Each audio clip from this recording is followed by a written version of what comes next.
Magandang hapon, Pilipinas. Ako po si Deo Macalma. Ako naman, Thea Petro Carpuz.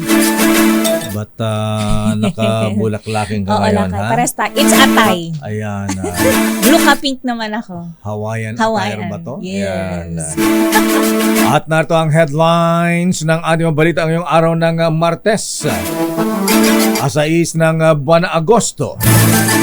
Naku, malungkot na balita. 3 low pressure area.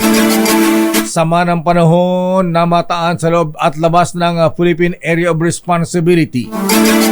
Binabantayan ngayon ng pag-asa. Pilipinas, may pag-asa pang makasungkit ng Olympic medals. Dagdag pondo sa mga atleta isinusulong ng POC. Inflation rate, bumilis nitong buwan ng Hulyo. Naita na sa 4.4% ayon sa Philippine Statistics Authority. Dating presidential spokesperson Harry Roque at 11 iba pa nasa lookout bulletin ng immigration. 400 sundalong security detail ni Vice President Sara Duterte Carpio. Sapat na. Security threat, walang nakikita ang AFP. Suspended Mayor Alice Guo kakasuhan ng COMELEC dahil sa misrepresentation sa COC. Kapabayaan ng Philippine Coast Guard at Marina. Sinisilip ng Department of Justice sa paglubog ng 3 barko sa Bataan na nagdulot ng malawakang oil spill. 2 misis na sangkot sa online sex exploitation sa kanilang anak para kumita ng dolyar, arestado ng NBI. Anong klase mga ina ang mga ito? 2 independent contractors na nireklamo ng sexual harassment ni aktor Sandro Mulak, anak ninyo Mulak, pinadalhan na ng subpina. Total ban ng mga cellphone sa mga eskwelahan. Pinaboran ng maraming Pinoy. Ayon yan sa SWS survey. Di ba dapat lang? Samantala, unahin natin ang kalagayan ng panahon. Binabantay nga ng pag-asa ang 3 low pressure area o sama ng panahon na namatan sa loob at labas ng bansa. Ayon sa pag-asa, namatan isang LPA na nasa loob ng Philippine Area of Responsibility sa layong 565 kilometers sa silangang bahagi ng Itbayat, Batanes. Ang 2 pang LPA ay nasa labas pa ng PAR. Isa dito ay nasa layong 745 kilometers sa ilagang silangan ng Itbayat, Batanes din.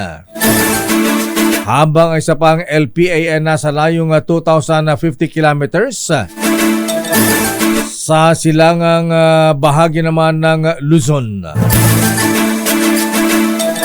Ayon sa pag-asa, mababa pa ang tsansa na maging ganap na bagyo ang 3 sama ng panahon, pero patuloy itong pinapalakas ng habagat.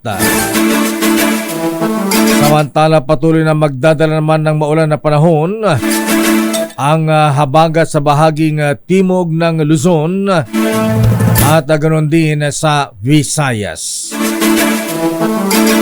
Samantala, tiniyak ng National Economic and Development Authority na nakatutok ito sa pinangangambahang epekto ng La Nina phenomenon sa pagkain ng bansa. Ito'y sa gitna ng nakataas na La Nina Watch o mataas na posibilidad na matinding panahon ng tag-ulan na nakaumang sa mga susunod na buwan. Ginawa ng NEDA ang pahayag matapos iulat ng Philippine Statistics Authority ang pagsirit ng inflation rate sa 4.4% nitong Hulyo mula 3.7% noong June.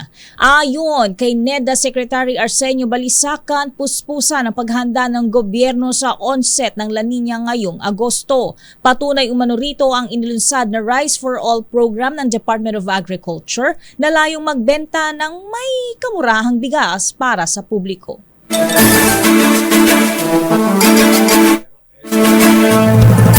Ito naman ang malungkot na balita, bumilis pa ang inflation rate nitong nakalipas na buwan ng Hulyo sa 4.4%.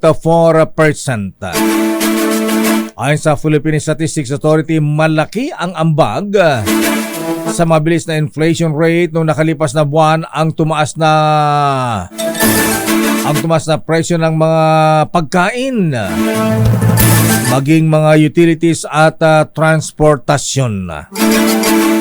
Partikular na tinukoy dito ng PSA ang mabilis na pagtaas ng presyo ng housing,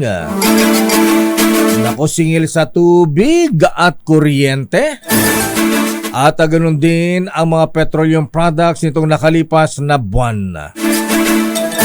Ang 4.4% inflation rate noong July ay lumampas na sa target range lamang ng gobyerno na nasa pagitan lamang sana ng 2% hanggang 4%.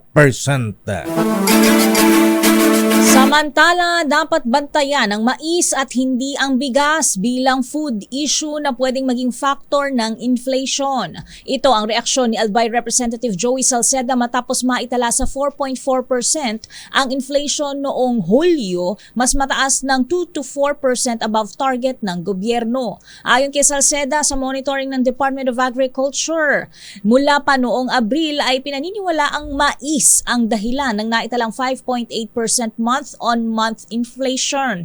Pagdating anya sa bigas, sinabi ni Salceda na nabibigyan na ng solusyon ng gobyerno ang presyo at supply nito dahil na rin sa patuloy na pagdating ng supply mula sa India at Vietnam. Samantala, umaasa naman ng Philippine Olympic Committee na madaragdagan pa ang kanilang pondo para sa mga atletang sumasabak sa mga malalaking kompetisyon. Ito ay pinahayag sa DZRH ni Mayor Bambol Tolentino ng Tagaytay bilang Pangulo ng Philippine Olympic Committee. Ito ay kasunod ng pagkapanalo ni Carlos Yulo ng 2 gold medals sa Paris Olympics. Ayon kay Mayor Bambol Tolentino, sa pagkapanalo ng mga atletang sumasabak ngayon sa Olympics, sana nga ay madagdagan pa ang kanilang pondo dahil hindi biro ang pinagdaraanan ng ating mga atleta. Narito si POC President Mayor Bambol Tolentino. Tayo po ay isa sa pinakamababang budget sa sports sa buong Asia. Opo. Sa ASEAN na lang po, sa ASEAN. Pero tayo lang po, sa ngayon, tayo lang po may medalyang ginto sa ASEAN. Oo nga, ano? Bansa. Nakatuwa. Kaya malaking tulong po yun kung talagang magkakaroon ng mga karagdagang suporta from the government.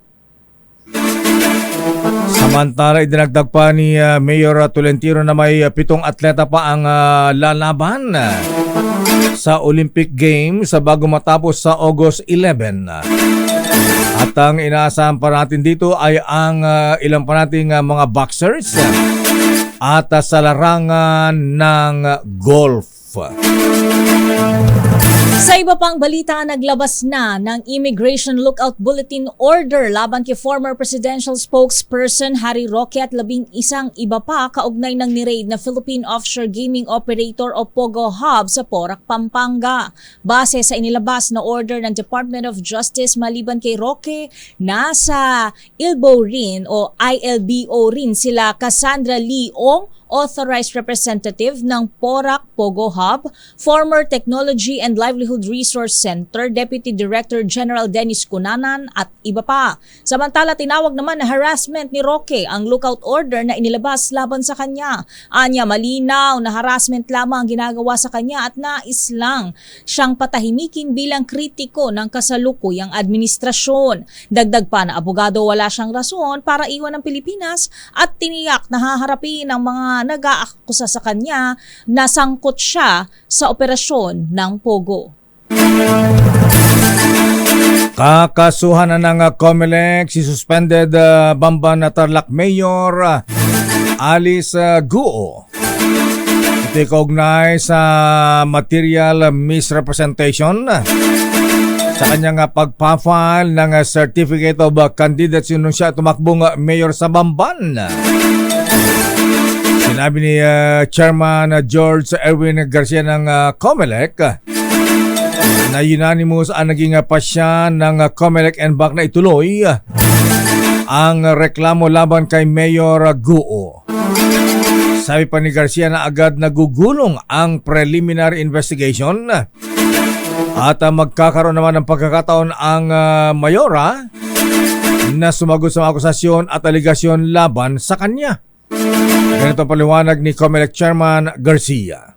Po ng COMELEC and BAC, unanimous, ibig sabihin lahat po kami, yung recommendation ng aming law department na mag-file ng formal complaint laban kay Mayor Alice Guo / Guo Ping, and therefore pinapasimulan po ang pagkukonduct ng preliminary investigation patungkol sa kanya. So asahan niyo po, nagugulong na ang proseso at makakaroon ng pagkakataon yung respondent na sumagot sa mga akusasyon, aligasyon patungkol sa kanya. Samantala, peke rin ang birth registration records ng mga kapatid ni Bamban Tarlac Mayor Alice Guo. Ito ang pinatunayan ni Senator Sherwin Gatchalian sa pagdinig ng Senate Blue Ribbon Committee ukol sa paggamit ng pekeng birth certificates. Ayon kay Gatchalian, nagsumite ng baptismal certificate sa local civil registry ng Caloocan ang dalawang kapatid ni Guo na sina Seamen at Wesley mula sa San Roque Parish Church sa Caloocan. Ang nasabing dokumento ay ginamit bilang attachment para sa kanilang late registration, pero nang puntahan ng mga tauhan ni Gatchalian ng parokya ay wala namang nakitang record. Sa nasabing hearing ng Senado, kinumpirma rin ng Philippine Statistics Authority na may mga kaduda-dudang late birth registration sa mga probinsya maging sa Davao Region. Babalikan natin ang ilang pang detalye na ating mga balita. 400 sundalong security detail ni Vice President Sara Duterte Carpio sapat na ayon sa AFP.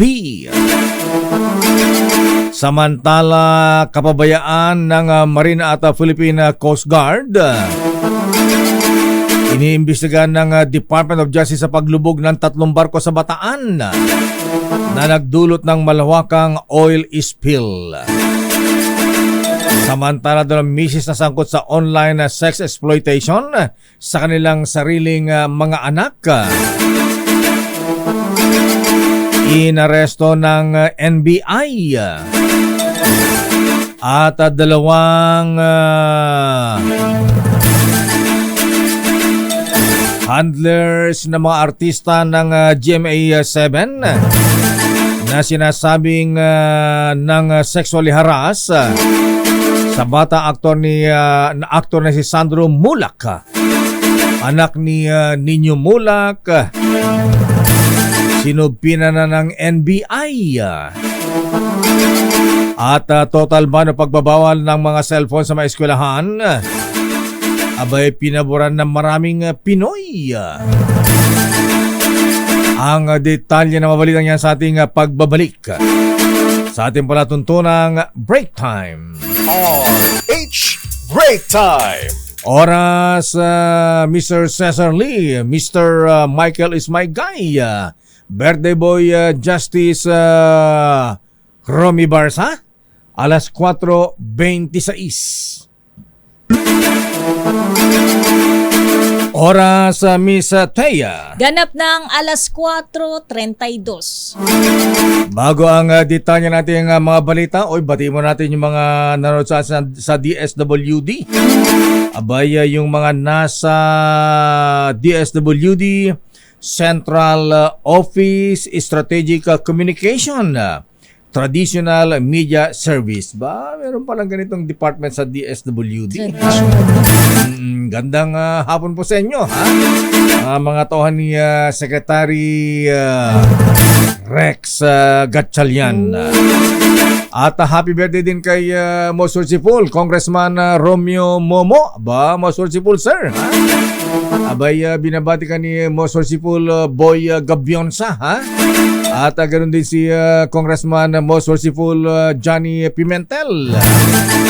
at Grandmaster Ariel Kayanan. Bay, binabati rin kayo ni Right Merciful Ruel Rivera. Justice Romy Barsa, happy birthday din. Binabati ni Justice Adora Andrada. Ayan. Si Judge Fiscal Rod Lopez at very merciful Lino Ong ng Senate Secretariat at Kuyang Steve Sigaan. Batiin din natin yung mga taga Easy Rock. Birthday din pala ni Realin Espejo Bautista ng Easy Rock. Si Emmanuel Gonzalez Reyes. Si Yuel pala ito. Ayan, Emmanuel pala itong mamang ito. Ha? Si Genevieve Abuan. Ayan, happy birthday Genevieve Abuan. Aba, si Charlie Chaplin pala ito. Ayan. Bakit Charlie Chaplin na kay? Kasi hindi kumikibo. Ayan. Ay, oo, tahimik ng bata. Happy birthday din Sister Linda Sanchez, Brad Conrad Tolentino at Brad Omar Lianyo at Mr. Elson Taiko.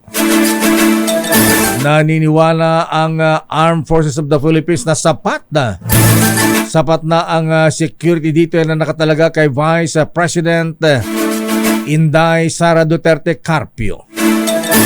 Ayon kay AFP spokesperson Colonel Francel Padilla, sinugundan nila ang pahayag ng Philippine National Police na walang matinding banta sa buhay ng Vice Presidente. Ayon kay Colonel Padilla, ito ay kasabay ng pagkumpirmang merong 4 sundalo ang bahagi ng security group para sa Vice Presidente at ito ay nasa ilalim ng Presidential Security Command.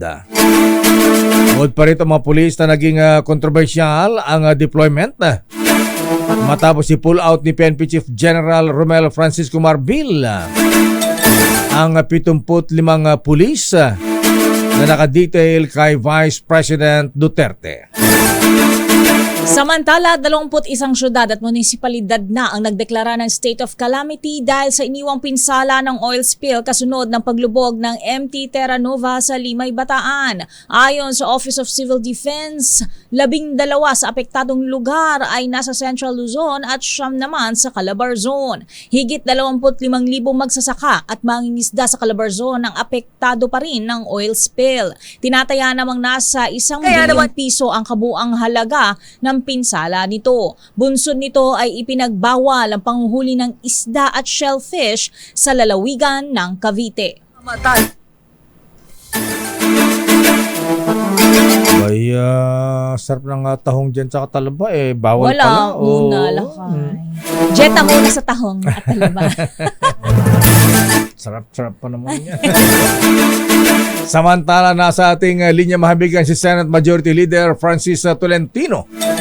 Alamin nga natin kung ano update sa kanilang resolution na pagkalooban ng Medal of Excellence para kay Kaloy Yulo na nakakuha ng 2 gold medal sa Olympics at iba pang atletang nanalo rin, nagkaroon ng medalya at lumahok sa Olympics. At magkano kaya ang bukod ba dito sa Medal of Excellence May cash gift, may cash cash incentive bang ibibigay ang Senado? tsaka tax-free kaya yun lakay. Ano? Tax-free ba? Dapat tax-free. Sana, di ba? Ayan. Oo. Senator Francis Tolentino, sir. Magandang hapon po sa inyo, Senator. Ay, magandang hapon po, Deo. Magandang hapon po, ma'am. At sa inyo mga taga-subaybay sa DZRH. Ayan, Senator Tolentino, sir. Ayan, matapos ano nga pala itong nilalaban ng inyong resolution? Kasama po ba ang bukod sa Medal of Excellence, meron bang cash incentive na ibibigay ng Senado, sir? Opo, pero ito pong Medal of Excellence, ito po ay existing resolution na ng Senado na atin pong panukala noong 2020. Ito po ay institutionalized na. Subalit ito po ay binibigay lamang sa natatanging individual Halimbawa, nakasaad po doon, Olympic medalist. Nakalagay po doon, Pulitzer Prize winners. Nakalagay po doon, Nobel Prize winners. At nakalagay din po doon yung AM Turing Award. Yung pong AM Turing Award, ito po sa mga scientists. Halimbawa, naka-invento ka ng bagong bakuna, naka-invento ka ng bagong gamot, o naka-invento ka ng bagong cellphone o computer, teknolohiya. Piling-pili po ito. So yung Senate Medal of Excellence, hindi po ito bibigay sa pag nag-gold medal ka sa Asian Games, sa Southeast Asian Games. Ito po yung talagang pinakamataas na, elite na, Olympics na nga po. Wow. Sa mga scientists at writers at Nobel Peace Prize winners natin. So, akala ko po hindi na mauulit yung 2020 sa Tokyo Olympics. Ito na naman, meron na naman. Si Caloy Yulo at nakaamba pa ho si Nesty Petesio at si Ira Villegas ng Tacloban, Leyte. So, Senator Sir, sino po ang bibigyan ng Medal of Excellence? Si Kaloy Loizaga ba? Pati si na Petesio? Kaloy-Yulo Lakay. Kaloy Yulo. Ng bronze po, basta Olympic medalist ka. Basta Olympic Meron po silang medalist. Medal of Excellence. Meron po yun kalakip na isang resolusyon na siguro po kung may imagine nyo, kasi laki po ng isang kartolina. Oh. No, ang laki. Ano po yun, naka glass in case yung resolution. Aha. Medalya po yun. Medalya yung kasi laki ng kartulina, sir? Ayan. Yung, parang bintana na po yung resolution eh. Ganun ba? Okay, yun yung iabot po doon. Pang-display talaga. Oo. Hindi yun yung ordinaryong papel lang na iaabot na nakalagay sa folder, hindi po. Malaki po talaga yan at naka-engrave doon sa loob, nakapasok sa loob yung medalya. Senate Medal of Excellence. Prepared na, parang ihahang mo na lang, i-display na lang po. Isasabit mo na lang parang painting sa bahay. Isasabit na sa sala yan, i-display doon. Oo. Ayan na. Siguro sa kalipas ng 50 taon, 100 taon, may halaga na po yun. Oo naman. Senator. Ano sir, gold-plated ba yung pag-uukitan and naka-engrave yung Hindi naman po, yung pamatagalan na po. Steel. Na memorabilia. Pero ito pa ang tanong, Senator Tolentino, sir. Ayan, may cash incentive ba Yun. sila? May ibibigyan ng po. Senado? Nag-uusap na po kami ngayon kung magkano yung aming iaambag. Pero siguro po, hindi kasi laki sa Kongreso. Kasi sa Kongreso, 300 po sila. Oo. Hindi namin kayang tapatan po yun. Kami 24 lang, nabawasan pa ng isa. Oo. Naging Education Secretary yung isa. 23 na lang po kami. Baka pwede pa rin hiritan, Sen. Opo. Gusto namin, mas maraming manalo. Oo. Baka liliit na yung maiaambag. Pero abot naman siguro ng 1 milyon para kay Kaloy Yulo. Aabot po. Abot naman. Tax-free po, Sen. Opo, Tax-free po yan. yan. At, dahil 2 medalya siya, 2 beses din kami magbibigay. Oo. Teka muna. Di dalawa rin yung kanyang medalya, yung Medal of With Excellence. resolution. O isa lang? Parang ganun po. Dalawa. Dalawa rin. Tama yung laki, dalawa. Dalawa po. Kasi Tag-isang dalawang bahay medalya niya. po yung napanalo niya. Dalawang pinto. Oo, tag-isa sa bawat bahay niya na palanunan lakay. Isa pang kondo, isa yung pang staycation house niya sa Tagaytay. Okay, sa Liberty. Nga pala. Oo, di ba? Si Mayor si Mayor Bambol ang presidente ng POC nangako rin ng House and Lot, Senator sir. Opo, at ako po ngayon ay naka-source na, may nag-commit na isang brand new car kay Kaloy Yulo. Brand new car. Hindi ko naman po matanong kung dahil 2 ginto, 2 kotse. Magalit po sa akin yung nagdo-donate. So, pwede rin susiguro. Upgrade. Upgrade. Ayan, oo. Anong kotse, Senator sir? Hindi ko na ho tinanong, basta brand new na sedan. Sedan. O magiging SUV na or crossover. Oo. Tayo na talaga nagagalakay. Baka maging Fortuner na yun o kay Land Cruiser. Ay, magaling naman po talaga si Kaloy Yulo at talagang dapat maging inspirasyon ng mga kabataan. Yung mga silver and bronze medalists, abot din Meron din po yun. May pakotse din sir o cash incentive lang? Nahihiya na ho akong magtanong. Baka gold pa ho si Ira at si Nesty. Oo. Iaatado lakay ang Oo. mga pledges. At saka sabi ni Mayor Bambol Tolentino kanina, Senator Tol, baka daw may pag-asa pa tayong manalo dun sa mga natitirang event sa golf at meron pa yata sa boxing. Opo, yung dalawa nga po, si Ira Villegas ng Leyte at si Nesty Pitesio ng Davao del Sur. Sa boxing. Yung dalawa nating golfers, opo. At sa Pero golf po, si weightlifter. Pangandaman. Opo, may weightlifter pa ho tayo, si Ah, may- Sarno, si Ando. Oo nga pala, may weightlifter naku, pa. Ayan. Very oo. good. Okay. So, marami pa akong chance tayo. At Yes. dalangin po natin na makakuha pa tayo ng medalyang ginto. At saka sa inyong panig sa Senate, Senator Tolentino sir, ayan, sabi ka ni Mayor Bambol, ang presidente ng POC ay natutuwa siya at marami ang nangakong dadagdagan ng pondo ang Yun. POC para mas ganahan pa ang ating mga atleta sir. Mhm. Opo, at marami po talaga natutuwa dahil dalawang medalyang ginto po ito. Mhm. Ayan. Okay, Senator sir, ayan. So, kailan po sila ipapatawag sa Senado? Kailan ibibigay itong mga reward sa kanila? Pag-uwi po kasi ang closing ceremony po is sa 11 Mhm. sa Paris. Mhm. At hindi ko po alam kung kailan ang uwi nila.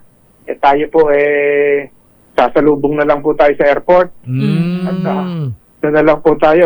Marami rin naman po napuyat. Mm. Sabi ko nga po sa flag ceremony sa Senado, ito lang po yung pag-awit ng lupang hinirang, pagtugtog na nag-iiyakan ng hating gabi.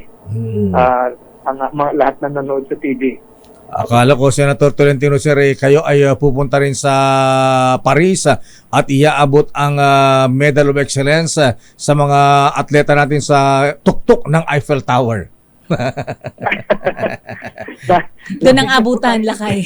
Nabigyan po tayo ng ticket hindi lang tayo makaalis dito sa Senado. Mahirap pala itong sa majority leader. Ito ho, nagkataon lang nagkaroon ng break. At nasagot ko itong inyong panayam. Pero usually po ganitong oras ako po may hawak ng microphone. Naku, sorry po, Senator sir, May naabala break po lang namin. ako, kayo. Okay na po yun. Aha. Basta yung kasama naman po ako sa pamilya ng DZRH. Ayan, oo nga tayo. May programa kayo rito every Saturday. Yun. Ayan, SOS kay Yusek Cesar Chavez. Pero isa na lang po, Senator Sir. Ayan, magdadagdag po ba kayo dyan sa Senado ng additional funds para sa POC? Sa larangan ng sports? Dapat po mapunta sa ganun Kasi nakikita natin pag may elite sports program, talaga naiinganyo yung mga bata. So ngayon marami maiinganyo mag-gymnastics at mag-pole vault. Kahit po nagpang-apat lang si EJ Obiana ng Tondo, ay marami maiinganyo ng ganyan na nakikita niyo po, nag-excel po tayo sa individual sports. Yes. Hindi po ito yung team sports, yung individual. So yung kakayahan po ng Pilipino, siguro baka doon po talaga akma, yung chess naman po, individual din yan. So, magagaling din tayo dyan. Although hindi kasama sa Olympics. Itong boxing, Weightlifting. combat sports, at maging athletics po. At swimming. Pero kami ni Miss Taya, naghahanap naman ng instructor sa gymnastics Nang tatanggap sa ating Oo, lakay. ayan. Baka pwede pa. Mag-practice muna kayo sa mga kutsyon. Kung kakayanin pa mag-vertical. Pwede na po yun. Huwag lang mabalian po. Ayan. Tumatalon-talon na kami sa kama. Oo. Ginawang trampoline. Senator Tolentino sir, maraming salamat po at magandang hapon po sa inyo. Thank you. Mayor Lakay at Sama, maraming salamat sa inyo. Maraming salamat po. Thank you sir. Senate Majority Leader Francis Tol Tolentino. Samantala sa ating mga balita, sovereign guarantee tinalakay sa sectoral meeting ni Pangulong Marcos sa mga opisyal ng Department of Housing and Department of Human Settlement and Urban Development. In short, housing. Alamin natin ang detalye mula kay Aris number 14. Ang tagal yata ng mga housing projects ni Secretary Acosar Misleta. Abay, 2 taon na ang Pangulong Marcos sa administrasyon pero mabagal yata si Alaws Secretary pa, Acosar. Oo, yan.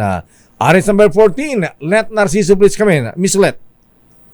Lakay Miss Taya nagbigay ng update ng Department of Human Settlements and Urban Development sa housing projects ng gobyerno. Sa sectoral meeting sa Malacanang, muling tinalakay ni Pangulong Ferdinand Marcos Jr. at mga opisyal ng DSUD ang tungkol sa sovereign guarantee. Inihirit ng DSUD ang issuance ng funding guarantee para mapataas daw ang kumpiyansa ng government financial institutions na suportahan ang programa at maengganyo ang mga pribadong bangko. Una nang inatasan ng Pangulo ang mga ahensya na alamin kung magkano talaga ang aabuti ng implementasyon ng housing projects para madesisyonan ang tungkol sa sovereign guarantee. Dati na rin hiniling ng ahensya sa Pangulo na sertipikang urgent ang 4PH bill. Ito'y para daw matiyak ang tuloy-tuloy na implementasyon ng programa at mapaglaanan ng pondo. Binigyang diin naman ni Pangulong Marcos na dapat magtuloy-tuloy ang mga proyekto dahil hindi lang nito tutugunan ang kakulangan sa tirahan, kundi magpapalakas rin ng ekonomiya. Ito si Lester Ciso para sa DZRH. Una sa Pilipinas, una sa Pilipino. Maraming salamat, Miss Let mula sa Malacanang. Samantala, Bureau of Fire Protection at mga LGU kinalampag na magsagawa ng regular na building inspections matapos ang malagim na sunog sa Binondo. Grabe. I-detalye mo RH12 Milky Riganan, Manang Milky. Taya at Lakay, dapat may pag-ugnayan ang mga lokal na pamahalaan sa Bureau of Fire Protection para ipatupad ang periodic building inspection at maiwasan na ang malalagim na sunog. Ginawa ni Vico Saro Party List Representative Brian Yamsuan ng Apela kasunod ng malagim na sunog sa Binondo, Maynila na kinamatay ng 11 katao. Ay kay Yamsuan ng building inspection sa hindi lamang dapat ipatupad sa Maynila kundi kung saan naganap ang sunog kundi sa buong bansa para maiwasan maulit ang trahedya. Diniyamsuan ang agarang pag-aproba sa panukalang New Building Act na naglalayong ma-repeal ang lumang National Building Code na mahigit 47 years old na.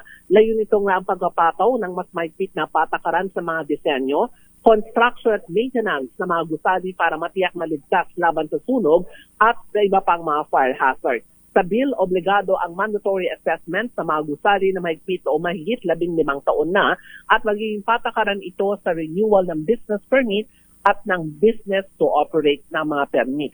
Samantala na kay Teo na pag-usapan nyo kanina si Carlos, 20 million pesos naman. Wow. Ang reward na ibibigay ng PAGCOR Lakay kay PAGCOR. Carlos Yulo matapos masumpit ang 2 gold medals sa 2024 Paris Olympics. Ito inihayag ni PAGCOR Chairman Tenko sa hearing ng House Committee on Appropriations. Ang paliwanag ni Tenko Lakayteya, mandated ang PAGCOR sa ilalim ng batas na magbigay ng 10 million pesos sa atleta na nakakuha ng medalyang ginto. So ulitin ko Lakay, 20 million ang ibibigay ng PAGCOR kay Carlos Yulo. 20 kasi 2 golds lang. Oo, 10-10. Kung merong ang PAGCOR, dapat meron din ang PCSO. Ayan. GML Mel Robles, Chairman Felix Reyes, ha? Dapat meron din kayo. Ayan, sinong pindot ng pindot dyan? Bekenemen. Ayan, nawala tuloy si Manang. Wala sa mandate ng Wala sa mandate. Oo, kasi ang PAGCOR nasa ilalim daw, nasa mandate, nasa ilalim ng batas na magbigay sila ng 10 million pesos sa atleta na makakuha ng medalyang dito. At dahil dalawa ang gold ditong si Carlos Yulo, 20 million ang ibibigay ng PAGCOR. Pwedeng magkusa. Pwedeng magkusa. Party line pakibaba. Yung party line, nakaangat yung party line natin. Diyosa,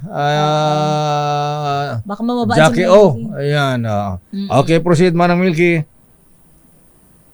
Ayan, nawala na tuloy si Manang Milky. Pero 20 Ay, nako. million Lakay kasi 2 medalya. 10, 20. Yung PCSO wala daw sa mandato nila. Pero pwede naman sila magkusa. Oo, hindi naman tatanggihan niya pagka magbibigay sila. Maraming salamat, Manang Milky Rigunan.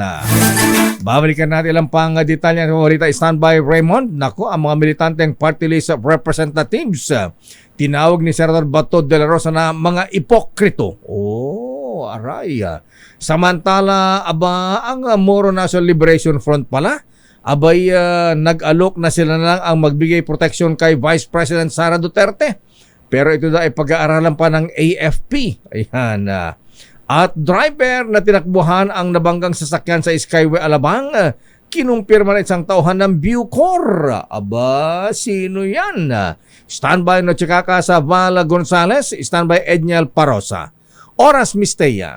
Kulang-kulang 7 minuto bago mag-alas 5.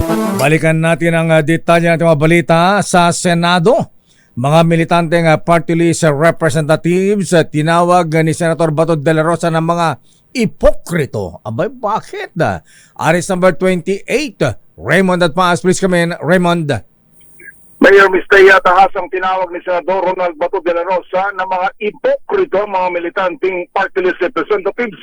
Ito ay sa usapin ng umano'y recruitment ng mga estudyante para sumali sa CPP-NPA. Sa hearing ng Senate Committee on Public Order na kanyang pinamumunuan, sinabi ni De La Rosa na tinatarget ng mga militanteng grupo na i-recruit ang mga kabataan galing sa mga mahirap na pamilya na nag-aaral sa mga state universities. Ngunit ang anak ng mga militanteng party list representatives ay pinag-aaral sa mga kilalang private schools at ang iba pa nga ay sa abroad nag-aaral. Sa report ng PNPA, may 168 ng mga estudyante ang na-recruit ng NPA mula 2014 hanggang 2024. Karamihan ng mga ito ay mula sa mga state universities, gaya ng UP, PUP at Isabela State University. Sa bilang na ito, 36 ang napatay sa mga enkwentro, 41 na-aresto at 72 ang sumuko. Narito si Senator Bato de la Rosa. Parents. Meron bang parents na gusto maging NPA ang anak niya? Eh, yung NPA nga mismo, ayaw ngang gawing NPA yung anak niya. Di ba? Oh, yung mga kakaliwa dyan, yung mga nasa party list, ang anak nila nandun sa abroad nag-aaral. Di ba? Pero yung mga estudyante na mga mahihirap, nire-recruit nila para lumaban sa gobyerno. Pero mga anak nila, nasa Lasal, nasa abroad, pinagpaaral. Eh, napaka-ipokrito ng mga tao ito. Ha? Walang parents na gustong maging armadong rebelde ang anak niya. Never in my wildest imagination. Senador Bato de la Rosa. Ito si RH28 Raymond Advance, nagulat para sa DZRH, una sa Pilipinas, una sa Pilipino. Maraming salamat, Raymond. Umuusok ang bumura ni Senator Bato. Never! Sabi niya lang ay. Never in my wildest imagination. Alok naman ng MNLF na magbigay proteksyon kay Vice President Sara pag-aaralan ng AFP. Idetali mo RH52, Edniel Parosa. Edniel. Lakay at Mistea, hindi basta-basta nais na ilang grupo na magsilbing security aid ni Vice President Sara Duterte. Ayon kasi sa Armed Forces of the Philippines, dadaan pa ito sa panuri ng kanilang hanay. Bilang unit nito ang Presidential Security Command na nakasasakop sa VP Security Group. Ayon kay AFP spokesperson Colonel Francel Padilla, kailangan pang-aralin ng AFP ang hirit ng Moro National Liberation Front na magsilbing bantay ng pangalawang Pangulo. Bago kasi maging security aid ng Vice Presidente, kailangan pa umanong dumaan sa kaukulang background check at training ang isang individual. Reaksyon nito ni Padilla sa offer ni MNLF Davao Chairperson Monk Assis Olamit at ng ilan pang tribal group kasunod ng pagbawas ng mga police security detail ng dating alkalde ng syudad. Pero sa ambush interview sa Campo Aguinaldo, tiniyak ni Padilla na sapat na ang tauhan ng VPSG na may 400 umanong military personnel bukod pa sa mga tauhan ng PNP. Nitong Hulyo, inilipat na ng Department of National Defense sa PSC o Presidential Security Command ang dating nakahiwalay na VPSG. Ito si Edniel Parosa, nag-uulat para sa DZRH, una sa Pilipinas, una sa Pilipino. Maraming salamat, Edniel. Samantala, LTO e-Patrol Services dadalhin na sa mga barangay sa buong bansa ayon kay ASEC Vigor Mendoza. Ba, maganda yan. Aris number 5, Val Gonzalez, please come in. Val. Mayor at Mistaya, ibababa na sa mga barangay sa iba't ibang lugar sa bansa ang e-Patrol Services ng Land Transportation Office. Ayon kay LTO Chief Assistant Secretary Vigor Mendoza, ito'y bahagi ng pagtalima ng ahensya sa direktiba ni Pangulong Ferdinand Bongbong Marcos Jr. na ilapit sa taong bayan ng serbisyo ng pamahalaan. Kapilang sa mga serbisyo na nasa ilalim ng e-Patrol Services ay renewal para sa driver's license at renewal para sa motor vehicle registration. Sa ngayon, ani ay tinatapos na ng LTO ang strategic deployment ng e-Patrol Services na uunahing ilatag kung saan ang higit na nangangailangan ng hatid nitong serbisyo. Pagtitiyak ng opisyal sa pamamagitan ng programang ito ay magiging komportable at mabilisang serbisyo ng ahensya at hindi na mahihirapan pa ang mga nakatira sa mga liblib na lugar na malayo sa tanggapan ng LTO. Ako si Val Gonzalez, DZRH, una sa Pilipinas, una sa Pilipino. Samantala, maraming salamat Val, driver na tinakbuhan ang nabanggang sasakyan sa Skyway Alabang kinumpirma na isang tauhan ng Bucor. Idetalye mo RH27 Noche Kakas Noche. Ms. Peñata, lakay kinumpirma ng Bureau of Corrections na mayroon silang personnel na nagngangalang Jan Edward Baki. Ayon sa Bucor Public Information Office, kinilalang si Corrections Officer 1 Jan Edward Baki batay sa verification sa plate number na NAY 2729 ng Land Transportation Office. Dumitaw ang pangalan ni Jan Edward Baki, may-ari ng Toyota Vios.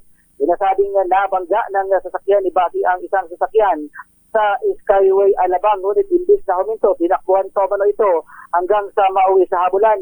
Ayon sa Bucor PIO, magsadya lang sa tanggapan ng Bucor ang relatives o pamilya at sasamahan sila sa intelligence sa Intel Investigation Division.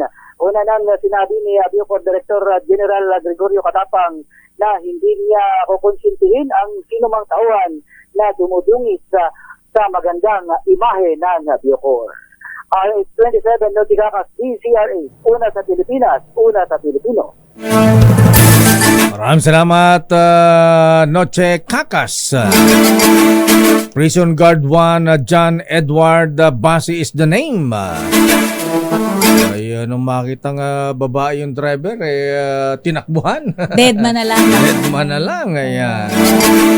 Samantala sa ating balitang sports, Philippine Paul Volter, EJ Obiana, nag-I am sorry. Ba't mag-I am sorry? Ayan. Nang mabigong makasungkit ng medalya sa Paris Olympics. Matapos siyang magtapos sa pang-apat na pwesto. Sayang, ha? Ayan, pero talagang ganyan. Kristan Karag, please come in. Kristan. Nakaideo huminga ng tawad si Filipino pole vaulter at Olympian EJ Obiena sa publiko. Ito ay para pabigo ang Asian World Record holder na makatungkit ng medalya sa men's pole vault event ng 2024 Olympics sa Paris, France. Maalala na kaninang umaga dito sa Pilipinas, maraming Pinoy ang nalungkot nang mabigo sa Obiena na sa kanyang ikatlong subok sa 5.95 meters. Nagtapos sa 4th place ang world number 2 sa men's pole vault ng Paris team. Sa isang Facebook post ngayong araw, nagpasalamat si Obiena sa mananiwala sa kanya at sumuporta sa kanyang kampanya sa Paris. Sinabi ng Filipino pole vaulter na proud siya sa kanyang nagawa ngayong Olympics, pero masakit pa rin na hindi siya nakaapak sa podium. Nangako rin si Obiena na muli siyang susubukan na makabalik sa Olympics na susunod na gaganapin sa 2028 sa Los Angeles, United States. Sinabi rin ni Obiena na saludo siya kay world champion gymnast Carlos Julio na nagwagi ng 2 gintong medalya sa Paris Games. Samantala, isa pang nakakalungkot na balita sa isa nating Olympian na si Filipina fencer Sam Katantan. Sa isang Instagram post ngayong araw, binulgar ni Katantan na nagtamo siya ng ACL injury. Dahil ito, kailangan mo ng pahinga ng Filipina fencer. Maalala noong July 28, nagtapos ang kampanya ni Katantan sa women's foil event ng 2024 Olympics para talunin ng pambato ng Italy. 63 Kristan Karag, DZRH, una sa Pilipinas, una sa Pilipino. Samantala, update sa mundo ng showbiz, lakay pinadalhan na ng sabina ng National Bureau of Investigation ng 2 independent contractor ng GMA Network na inireklamo ng aktor na si Sandro Mulak. Ito ang kinumpirma ni NBI Director Judge Jaime Santiago na sa ambush interview ng media sa tanggapan ng kawanihan. Ayon kay Santiago, hinihintay pa nila ang statement ng 2 inireklamo ng sexual harassment at kasunod ay titimbangin ng ahensya kung may sapat na batayan sa paghain ng kaso. Matatanda ang sa inilabas na official statement ng pamunuan ng GMA Network ay una na ring pinangalanan ang 2 independent contractor na sina Jojo Nones at Richard Cruz. Ano kayang ginawa na nga ito sa kay Sandro, ha? Ano yung sexual harassment na ginawa kaya? Kahalayan, yan. Ninakawan ba ito ng lakas? Naku po. Nakakakilabot. Ganyan po inilarawan naman ni NBI Director Jimmy Santiago ang nadiskubre nilang operasyon ng mga magkakaanak na nagbebenta ng mahalin na larawan at video at live napahipagtalik ng mga sarili nilang mga anak. Diyos ko po, karim-marim nga ito. Inarap ni Santiago sa media ang magkapatid na misis na sangkot sa online exploitation. Wala bang picture? Ha? Ayon sa NBI, nadiskubre ang insidente matapos insidente magulang, huwag yung mga bata. Ha? Nadiskubre ang insidente matapos mahipag-ugnayan sa kanilang tanggapan ang Homeland Security Investigation Agency ng Amerika. Wow! Sabi naman ng NBI, Violence Against Women and Children na si Attorney Yellen Agus. Diyos ko, karim-marim nga itong mga misis. Kapatid sa kapwa-kapatid. At nanay sa anak na lalaki ay nagtatalik. Diyos ko po, mahabagin. At ang itong pagtatalik ng kapatid sa kapatid at nanay sa anak na lalaki magnanay. Diyos ko po, mahibigan. Ang ganitong sex video ay nilalako sa mga dayuhang parokyano sa Amerika. Sinabi ni Santiago na nakalungkot ang mga ganitong insidente kapalit lamang ng $15 US kada video, depende raw sa performance ng mga ito. Diyos ko po, demonyo, ha? Nanay, inaano yung anak na magtalik sila tapos magkapatid sa magkapatid. Diyos ko po, mahabagin mga demonyo. At yan ang kabuuan nating mga balita. Oy, maraming salamat Mr. Michael Ismaygay. Magkano lakay? Ang dollar ay palitan ng dollar ay nagsara sa lumalakas ang piso, ha? 57 pesos and 81 centavos. Kahapon ay nagsara sa 57.90. At teka muna, nanumpa na sa pwesto ang 4 na bagong talaga opisyal ng DepEd. Pinanguna ni Education Secretary Sani Angara ang oath-taking ceremony sa tanggapan nito sa Pasig City. Kabilang sa manunumpa sina Undersecretary Peter Irving Corbera, congrats kuyang. Undersecretary Trajiv Olaybar, congrats kuyang. Undersecretary Mel John Bersosa at Assistant Secretary Malcolm Garma. At yan ang kabuuan nating palatuntunang break time. Ako po si Deo Macalma. Ako naman, Thea Petro Corpuz. Antabayan mga balansyadong balita mula kay Chairman of the Board Henry Uri at Miss Kay Karen Oyong. Bye-bye. Ingat.